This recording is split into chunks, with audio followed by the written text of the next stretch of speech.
o aparelho, que é o glicosímetro comum, certo? O glicosímetro comum é composto pelo aparelho em si. Nós temos a fita para medição da glicemia, não é? Nós temos também as lancetas,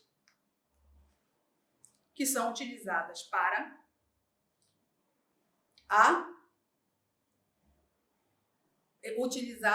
quando vai se coletar o sangue, para colocar na lanceta, ou para colocar na fita de glicemia, desculpa. 2 tipos de lanceta.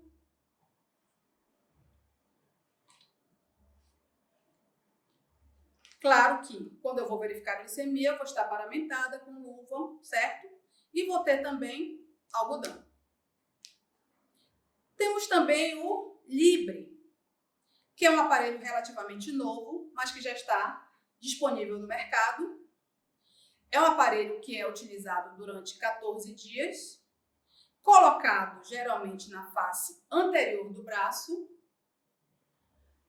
Esse aparelho ele tem um sensor que vai medir essa glicemia ao longo do dia e vai enviar alertas, tanto para um aparelho do próprio Libre, quanto para um aplicativo de celular. Ok?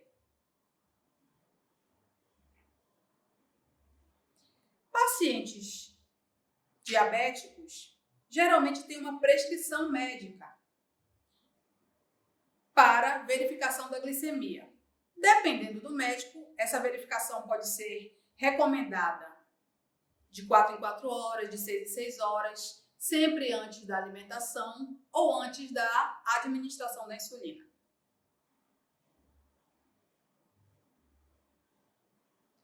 Agora nós vamos falar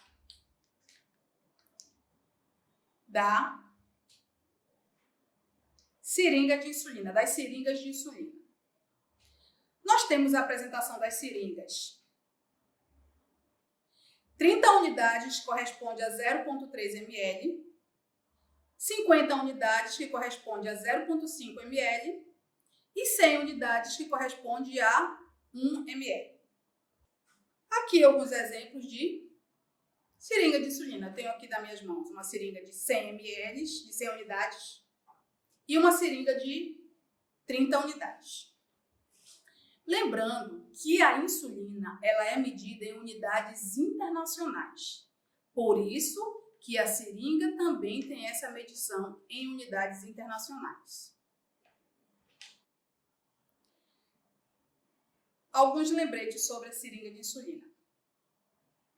A seringa de insulina de 30, 40 ou 50 unidades internacionais, no módulo vocês estão vendo UI, são graduadas de uma em uma unidade internacional. Então, gente, quando a gente pega a seringa, cada risquinho das seringas de 30, 40 e 50 unidades, cada risquinho corresponde a uma unidade internacional. E a insulina é prescrita em unidades internacionais. Um exemplo de prescrição de insulina. O médico coloca lá, se glicemia acima de 250 miligramas por decilitro, administrar, isso é uma situação hipotética, é só um exemplo. Administrar, vamos supor, 8 UI, unidades internacionais de insulina. E aí você vai contar 8 pontinhos na seringa e vai aspirar. Tá? Porém, nós temos que ter atenção que algumas seringas de 30 unidades internacionais, ela pode vir subdividida em 0,5 UI. Então, nós temos que ter atenção para isso, que pode acontecer da seringa de 30, cada pontinho ser equivalente a 0,5 unidades internacionais e não a uma unidade internacional. Já as seringas de 100 unidades internacionais, que é a seringa maior,